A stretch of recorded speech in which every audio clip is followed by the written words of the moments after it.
Good morning, champion. This is Professor Aswin from Government College of Technology. I am my technical champion Selvaraj along with me. நீங்க என்ன பார்க்க போறோம்னா ஒரு crate பத்தி பார்க்க போறோம். Crate என்ன சொல்றாங்க? A crate weighing 40 kg rests on a cart moving with an acceleration. The coefficient of friction between the cart and the crate is 0.5. The maximum value of acceleration of the cart so that the crate does not slip along the cart is. So என்ன சொல்றாங்கன்னா ஒரு great இருக்கு. Great வந்து 40 kilogram சொல்றாங்க. Rest on the card. So card மேல great இருக்குன்னு வச்சுக்கலாம். So இருக்கு அப்படின்னா அது வந்து என்ன ஆக்சிஷன் இப்போ இதான் கிரேட் அப்படின்னு வச்சுங்க. ஸோ நம்ம வந்து அது வந்து ஒரு கார்ட் மேல நகர போகுது. ஸோ இது வந்து கார்ட்டு, இது வந்து கிரேட் நகருதுன்னு வச்சுங்களேன். இது வந்து 40 கேஜின்னு சொல்லிட்டாங்க. நகருது, ஆக்சிஷன் சம் ஆக்சிஷன் போகுது, அதான் கண்டுபிடிக்க போறோம். இப்போ கோஎஃபிஷியன்ட் ஆஃப் ஃப்ரிக்ஷன் இது ரெண்டுக்கு நடுவில் இடைப்பட்ட இதில் வந்து கோஎஃபிஷியன்ட் ஆஃப் ஃப்ரிக்ஷன் வந்து μ = 0.5 சொல்லிட்டாங்க. இப்போ 40 கேஜி கொடுத்துருக்காங்க, 0.5 கொடுத்துருக்காங்க.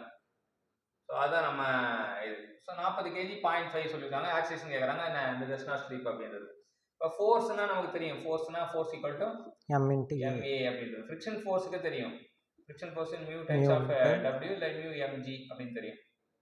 இப்போ ரெண்டுமே ஈக்குவேட் பண்ணோம் அப்படின்னா என்ன ஆகும்? அடிதடி வெட்டு குத்து. அப்ப மாஸ்ன்றது இங்க தேவையே கிடையாது. மாஸ் வந்து இந்த டேட்டாவே தேவையில்லை. அப்ப a = μ × g. a = μ × g. So நம்ம g கொடுக்கவே இல்லை. ஏன் கொடுக்கல?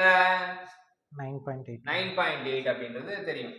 இது g வந்து 9.81 அப்படின்னு 9.8 வச்சுக்கலாம். μ வந்து அரையால 9.8 பெருக்குனா என்ன வரும்?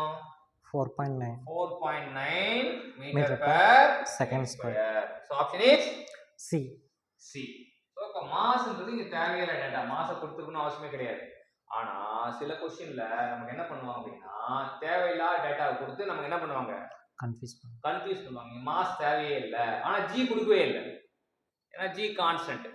தேவையான டேட்டாவை கொடுக்காம விட்டான், ஏன்னா அது நமக்கே தெரியும்னால. தேவையில்லாத டேட்டாவை கொடுத்துருக்கான், அது நம்ம கன்ஃபியூஸ் பண்றதுக்காக. ரெண்டுமே பண்ணுவாங்க காம்படிட்டிவ் எக்ஸாம்ல.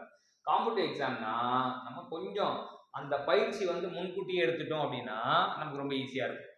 கேள்விகளை சந்திக்கணும், பயிற்சியை முன்கூட்டியே எடுத்துக்கணும். காம்படிட்டிவ் எக்ஸாம் கஷ்டமாவே இருக்காது. ஸோ இந்த ஒரு கிரேட்டும் கார்ட்டும் சம்மந்தப்பட்ட ப்ராப்ளத்தை கற்றுக் கொடுத்த செல்வராஜுக்கு தேங்க்யூ.